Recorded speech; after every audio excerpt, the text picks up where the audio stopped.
Hey, what's up, guys? It's Tom Clark over at TFC IV MMA. Hopefully, everyone had a great start to your weekend last night. We had UFC Vegas 69. Great card overall. Little lacking on the main card, but some good prelims and a great main event. A new contender has been crowned with Erin Blanchfield. I think a lot of us were all high on her, but I didn't think a lot of us expected her to be able to go in there, strike with Jessica Andrade. And after Jessica did defend the first couple takedowns, I think we were all a little pessimistic there.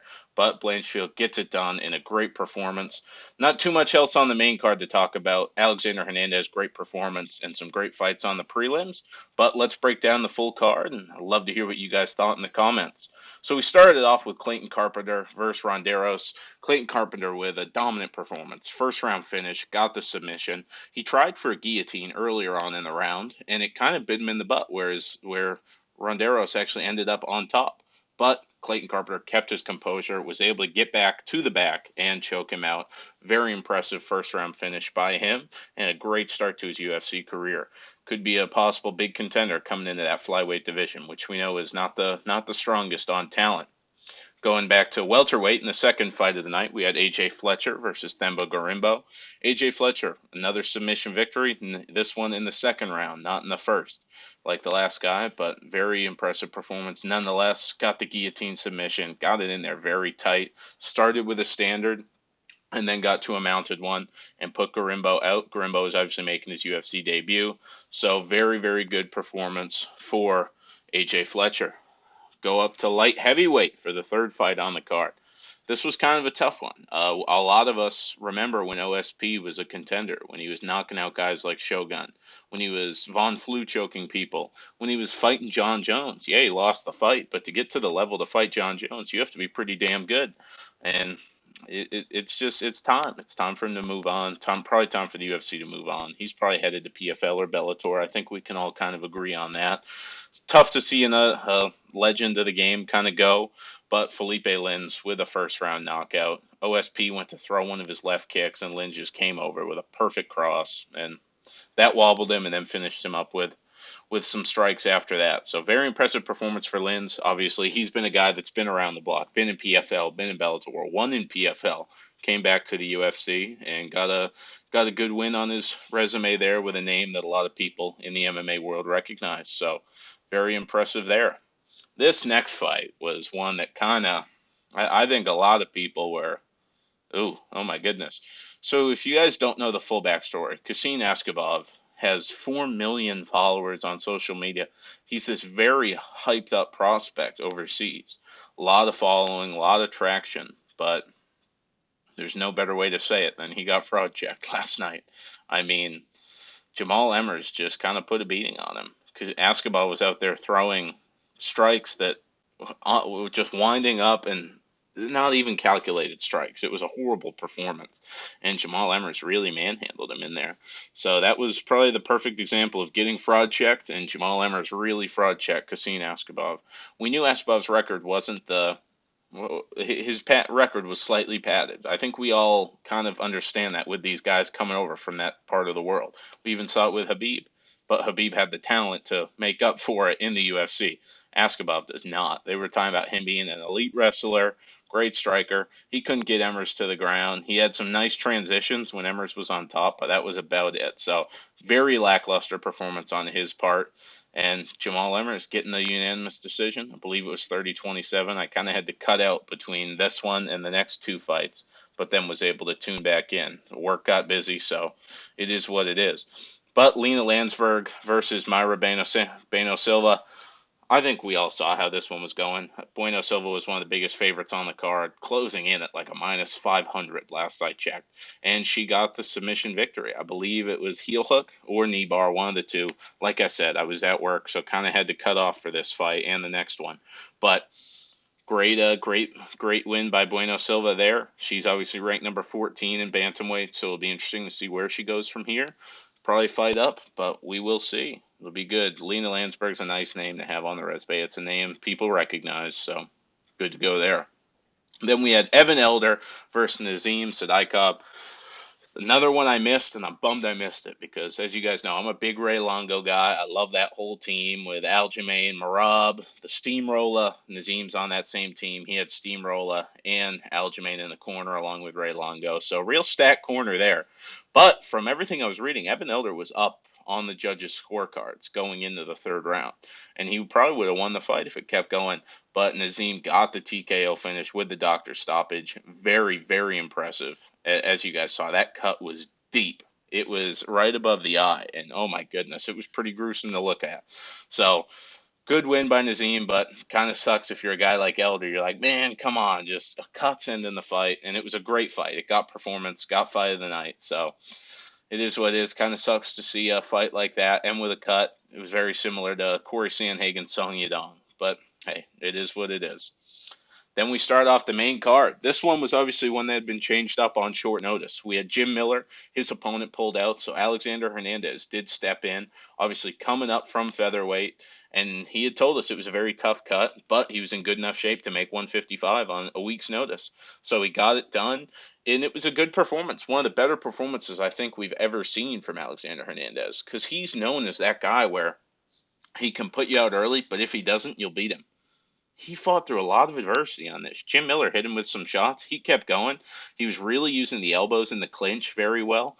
And in the end of the third round, Jim Miller had him in a very tight face crank that I think a lot of people would have tapped to. But a lot of self-belief in Alexander Hernandez this time out. And it was very good to see from a guy like him. Because we know he has the potential, but his arrogance and stuff has sometimes gotten the better of him. But I had picked him, so I was very excited to see him get the win there. He was a minus 225 favorite, but I know a lot of people were betting Miller on it, so it seemed like a 50-50 fight to a lot of us. So very impressive performance there by Alexander Hernandez. As we go talking about a very impressive performance, we're going to transition into the next fight, which was possibly the worst UFC performance of all time. Marcin Prachnio was going up against William Knight, and what is William Knight doing? I mean, I think we can all kind of agree on that. It was the singular lowest effort and worst performance. You can say, oh, well, the leg was compromised. The leg wasn't compromised in the first round, and he was doing the same thing in the first round he did in rounds 2 and 3. And it was horrible. He was standing there, hands here. I hate to trash these guys because they would all knock me the fuck out. Flyweights would. These guys are all so much more skilled. I have so much respect for these athletes. But a guy like William Knight, where we see his physical intangibles, and he had the issues with missing weight. We hear all this week he's made weight. He's in the best physical shape of his life. To do that, you deserve all the criticism you get. And I know it kind of sucks coming from a fat ass like me. I shouldn't really have the say to criticize him, but anyone can criticize him in one like this. It was a horrible performance. Congrats to Prachnio. He set the 3-round leg kick record for a men's fight. But also on his part, you wanted to see a little bit more sense of urgency trying to finish the fight. But I understand. He was trying to play it conservative. Didn't want to risk it going after William Knight and possibly getting caught. So can't blame him for that. But good performance by Prachnio. Horrible performance by William Knight. As we went into the feature bout on the card, we had Jamal Pogues versus Josh Parisian. Josh Parisian, obviously a couple fights in the UFC, and Jamal Pogues making his debut from the Contender Series. Real cool to see his mom out there. She's obviously doing chemotherapy, suffering from cancer, but I hear she's going into remission, so that's phenomenal news. Congratulations to the Pogues family, and I bet it was awesome for her to see her boy get a win in person, so very excited to see him do that. He really used the wrestling and the control, and that's what got him the win. He definitely had the speed advantage over Parisian, but Parisian was landing the harder strikes when he connected. That front kick in the first round was very impressive. I don't know how Pogues didn't at least go down, let alone not go out off that strike. It was very crisp, hit it right where he needed to, but Pogues has a chin on him. So great performance there by Jamal Pogues, and very, very excited to see him get that in front of his mother. Oh, a little bit of coffee there, a little bit of cold brew, keep us going. Then we go to the co-main event, Jordan Wright, Zach Pauga. I had never thought in my life someone could bring Jordan Wright into a boring fight, but Zach Pauga did it.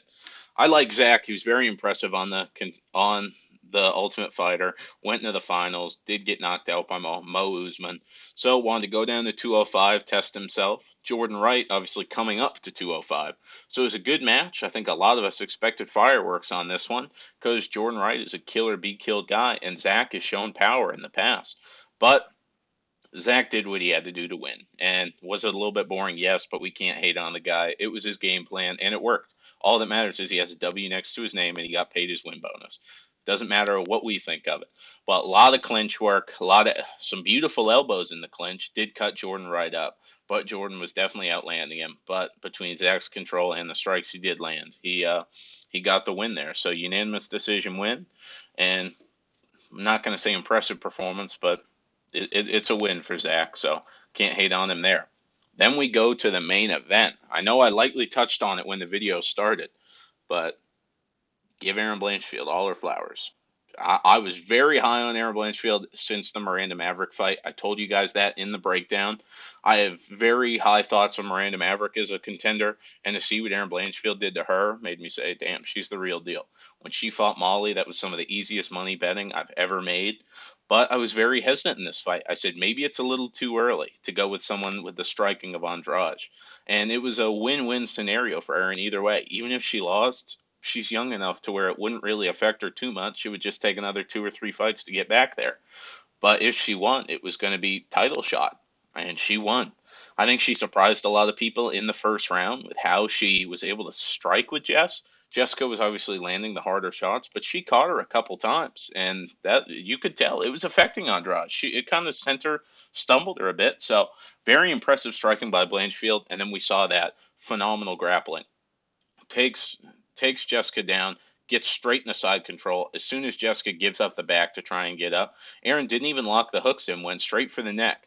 Then locked the hooks in, got her neck, and got the rear naked choke victory over Jessica Andrade. We're very early in the second round. Got her performance of the night bonus, and give her the title shot next. I know people are going to say, well, Talia Santos, Manon Fior, make those two fight.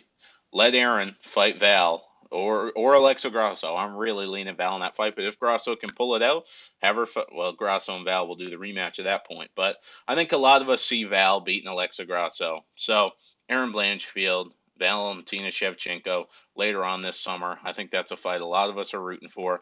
A lot of us can get excited for, and just an overall nice little fight night there. It was not many big names on this card, and I will say the main card wasn't the best. With the exception of the main event and the Hernandez-Jim Miller fight, it was rather boring. But some great fights on the prelims, and the main event did deliver. So overall, a card I can't be mad with, and I know you guys can't be mad with either. We got a stacked fight night coming next week, a lot of huge names, and then we got, obviously, the pay-per-view coming up March 4th. I head to Vegas not this Thursday, coming up the Thursday after. So I am counting down the days. Hope y'all have a great rest of your day. We got a nice fighter interview coming for you guys soon. So enjoy it.